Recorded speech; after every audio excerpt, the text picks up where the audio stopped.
kesempatan kali ini saya akan membahas tentang nasionalisme Turki. Sebelum kita membahas, pertama-tama kita akan memperkenalkan diri terlebih dahulu. Nama saya Seva Dimitri. Nama saya Gladys Saring Gunawan. Nama saya Vivina Tasya. Nama saya Hermanus. Nah, sekarang kita bakal cari tahu nih apa aja yang bakal kita bahas di presentasi kali ini. Nah, yang bakal dibahas di nasionalisme di Turki itu yang pertama ada pengertian, yang kedua ada latar belakang, yang ketiga ada kronologi, dan yang terakhir itu ada dampak. Jadi, Nah, sekarang kita bakal lanjut ke presentasinya aja ya. Oke, saya akan menjelaskan tentang nasionalisme Turki. Nasionalisme Turki itu adalah rakyat Turki ingin melawan pemerintahnya sendiri yang dipimpin oleh Raja Hamid kedua atau bisa disebut juga Sultan Hamid kedua karena ia lemah dan untuk melawan kekuasaan Barat dalam kurun waktu 1908 sampai 1923. Jadi guys, masuk ke latar belakang. Yang pertama itu, tidak adanya sultan yang kuat, sehingga kekuasaan Turki Utsmani semakin merosot. Lalu yang kedua, pengaruh dari revolusi Prancis dengan semboyannya yaitu liberté, égalité, dan fraternité. Lalu yang ketiga, lahirnya golongan terpelajar yang mengenal paham modern yakni liberalisme, nasionalisme, dan demokrasi. Lalu yang keempat, bangsa Barat semakin gencar untuk merebut daerah-daerah jajahan Turki dan siap untuk menghancurkan Turki. Nasionalisme Turki semakin tumbuh ketika kekecewaan rakyat Turki semakin memuncak dan tampilnya the strongman Turki yakni Mustafa Kemal Pasha yang menentang sekutu.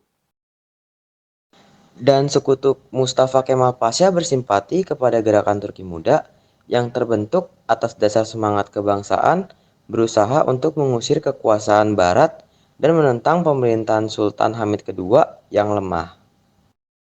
Selanjutnya, Mustafa Kemal Pasha berhasil mempengaruhi Majelis Nasional untuk menurunkan Sultan dari tahta dan mendirikan negara Republik Turki.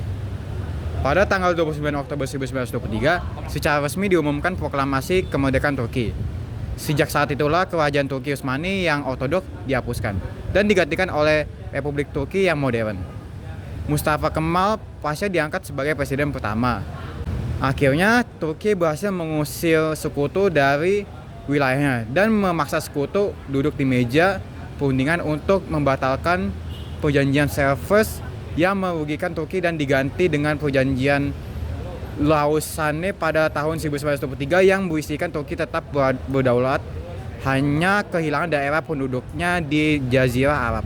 Dampak dari nasionalisme Turki itu ada satu, dimulainya era konstitusi kedua Kekaisaran Ottoman.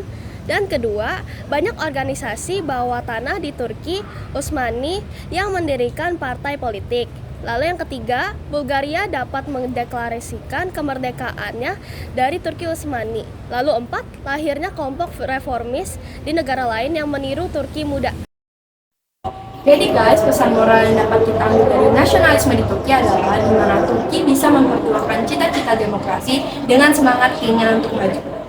Nah, oke guys, tadi itu presentasi dari kita.